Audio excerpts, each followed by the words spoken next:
Sean Sewell with Engearment.com in our gym, Existence Athletics here in Denver, Colorado, for part 2 on our Vvolt Sirius E-bike review.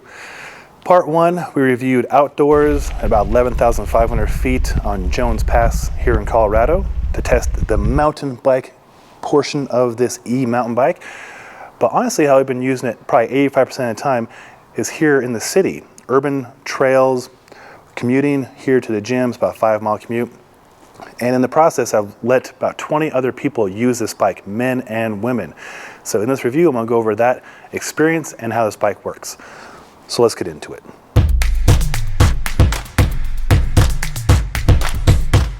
Like I mentioned in part 1, this is an e-mountain bike. You can see the shock right there and the knobbier tires. It did actually surprisingly well where I took it up at Jones Pass. So that was a start of about 9,500 feet up to about 11,500 feet. That's where I shot that video. So refer back to that if you want to see it being used outdoors on trails. But in this one, I'm going to cover the day-to-day use, how a lot of us are going to be using these kind of e-bikes. So this is a 5-mile commute here to our gym from our home, and I've used it for 3.5, 4 weeks now for that.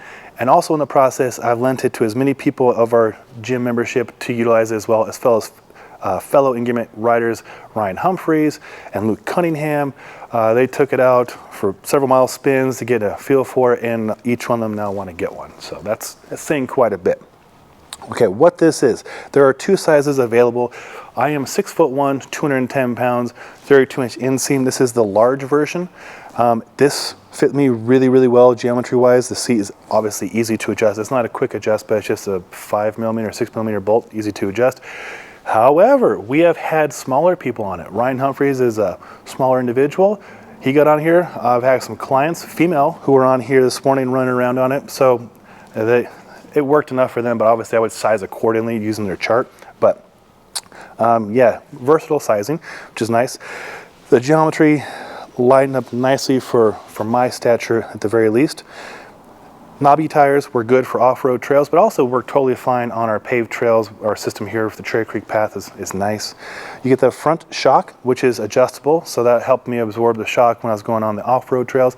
And then when I get onto city, I just kind of tighten it up so it has a little more tight response. Disc brakes in front and rear. I love fluid disc brakes. These are fluid disc brakes. They are Radius is the brand. And then it does come with a light in the front and one in the rear. They're not the best lights at all, for sure, but I've used them. They've been fine. I dropped this one a few times. It's pretty scratched up. The rear one is totally fine. I would opt for a better one. Buy your own light. Easy fix right there.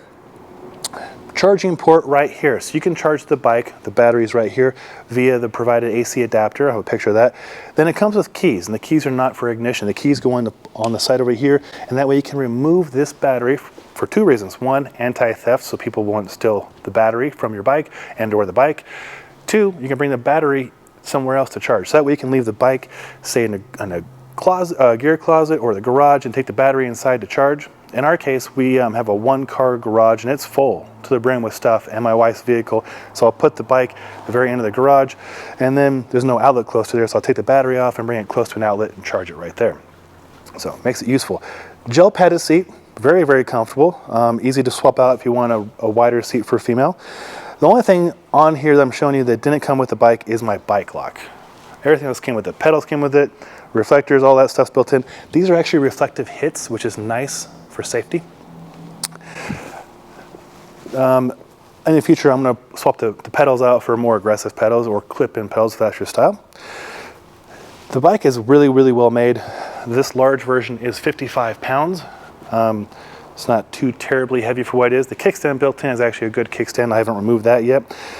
I covered in part 1 a lot of the functions and how they work, but I'll briefly go over it. It is a mid-engine, and it's been enough power to get my 210 body up on hills, even on mountain passes, which is pretty awesome.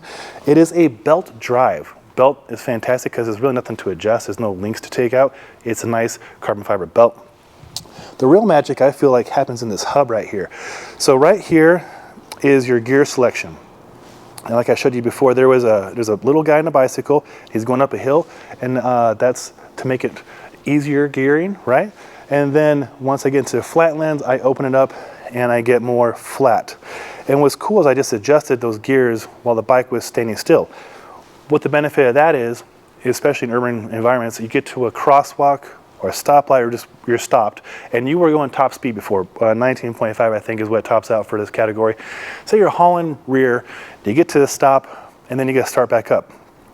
Instead of having to downshift as you approach, you can just stop, and you can shift as you're stopped and get into an easier to use gear and take right off. Fantastic. The computer is right here. It's super intuitive. It's nothing crazy, no weird things to learn. You just turn it on, hold down for 3 seconds, boom, it's on. And then it starts off at 0 assist. You can go up 1, 2, 3, 4, 5 levels of assist. 5 is most assist, and 5 is a lot of assist. You still have to pedal. There's no free rides, but I usually keep it at about 3, unless I'm really, really fatigued, and I'll bump it up to 4 or 5. Of course, more assist you use, the more battery it's going to use. However, I haven't gotten it below 2/3 of a battery using it a full day, 2 full days, really commuting. But even on I did use it on level 5 going up that mountain pass, and I only got down to 2/3 after quite a bit of use. I do get a speedometer, like I mentioned, 19.5 is where I believe it's topped out, although going downhill I did get into low 20s, just trying to push it. But yeah, so category 1, you can ship it to be a category 3 for $100. A lot of you probably do that. I guess the only other thing I add is a water bottle holder. $6 right there. All in all, I'm super impressed with the bike. Been using it for the last month. Of course, outside like I did in part 1 of the review, but here as I'm showing you our gym where I commute to with the bike, and this is the place where I've led about 20 people on this bike, men and women, use it, and it's fun watching the immediate ear-to-ear grin, especially if it's their first time using the e-bike. It's a nice surprise. It's not cheating, but it's a nice assistance. And again, I'm shooting this here in our gym for another reason. As a fitness professional, I was a bit reluctant to go into testing e-bikes. I kind of pushed it off for the last couple years, and I regret that I did that, because what I've found is e-bikes, not just this one right here, have allowed myself and others to go farther more efficiently and have more fun. So it wasn't cheating. Like I had this fantasy that it was kind of cheating by using the e-bike. No, you're still pedaling. I still get a good workout, and if that's important to you, closing your rings, got your whoop on, you're still going to get exercise as much as you want. You don't even have to use the motor or the battery until you need it. So you could go on, pushing this 56-pound bike around, pedaling your ass off, and then when you are fatigued, kick that battery in and get back safely. It's a nice tool. It's a nice tool. Price, when I started testing this bike, was $2,800, $2,799. I put that in the part 1 review link. I just checked this morning, and it's now $29.99. So it went up a few $100s. If that's the case, I'm not too sure if it's going into holiday season or supply and demand, but that's the price for this. I know there's bikes that are less than that, but I can't speak to their quality. There are definitely bikes more than this, and I've seen them come through here, and they're pretty sweet, pretty nice. But given all the features I've gone over, using it in real world, and the other 20 people have used it, I'm impressed. In fact, a couple of my clients put in an order for 2 of them this morning, so that's pretty sweet. I'll put links below if you do want to purchase. I don't have any experience with the other ones from Vvolt, so I do hope to find out more about those in this near future.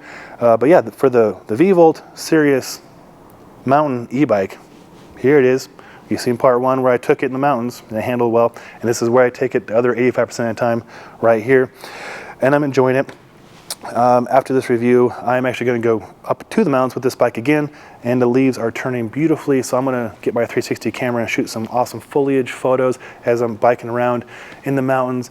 And again, why I like this tool is because I'm still doing work, but I'm not going to be kicking my rear doing. I can still focus on enjoying the surroundings and the beautiful foliage we have with the aspen trees and shooting videos. It's just a nice tool. It's a nice tool, especially. Another case point is, like I mentioned before, people who live in mountain towns or have Airbnbs or so forth, having a pair of these, to utilize when you get to the mountain home or the rental or the Airbnb. It's just a nice tool. Instead of driving around in the car, you're more immersed in nature, and it's just enjoyable. It's just pretty enjoyable. But anyways, if you get any questions, put those in the comments below, and do my best to get back to you.